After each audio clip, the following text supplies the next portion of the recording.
هو ايه الكوايت لاكجري اللي الناس كلها بتتكلم عنه ده؟ وهل ده معناه انك تعمل كل البيت بيج وخلاص؟ لا لا لا، لو ده اللي انت فاكره فعلا تعال اقول لك على السر. اول حاجه، الكوايت لاكجري ده هو مش ستايل ديكور على قد ما هو طريقه تفكير. زمان كانت الناس شايفه ان الفخامه رخام اكتر، خامات اكتر، ذهب اكتر، نجف اكبر، الحاجات الحلوه دي. دلوقتي الاتجاه العالمي بقى مختلف تماما، لان الفخامه الهاديه بقت هي الاهم وهي اللي مطلوبه. الفخامه بقت هاديه لدرجه ان انت ممكن عادي جدا تخش بيت ب20 مليون جنيه وانت مش واخد بالك الا لو انت بتركز في التفاصيل الصغيره.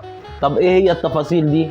اول حاجه الخامات. في الكوايت لاكجري مش مهم اسم الخامه على قد ما هو مهم احساسها. خشب طبيعي، حجر طبيعي، قماش محترم، معدن بجوده عاليه، كل حاجه تكون لابسها تحس انها معموله تعيش سنين. طب تاني تفصيله، الالوان.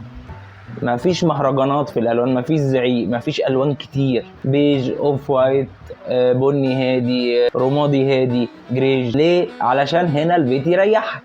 الالوان الهاديه عشان البيت يريح، ادي بالعقل. ثالث حاجه وده اهم جزء، الاضاءه. وانا من الناس اللي شايفه ان الاضاءه مسؤوله عن نجاح نص التصميم. ممكن تستخدم نفس الاساس ونفس الارضيات ونفس الخامات، وتغيير ديزاين الاضاءه ينقل البيت من حته لحته تانية خالص. رابع حاجه هنا بقى الفراغ. في الكوايت لاكجري هو هنا احنا مش بنهتم ان احنا نملى كل ركن وتحف وانتيكات ما فيهوش املأ مكان الفراغ. يعني الفخامه هنا انك تعرف امتى تسيب المساحه دي فاضيه، لان الفراغ ده جزء من التصميم. يعني غالبا لو انت عندك 12 كوشن على الكنبه وثلاث الوان خشب و20 تحفه محطوطين في البوفيه، ده ما اسموش كوايت لاكجري، ده مش كوايت اصلا. ده اصلا من البدايه ما ينفعش نقول كوايت.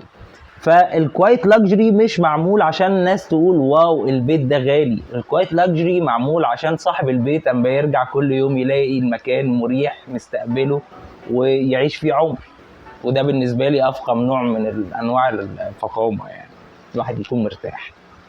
سلام.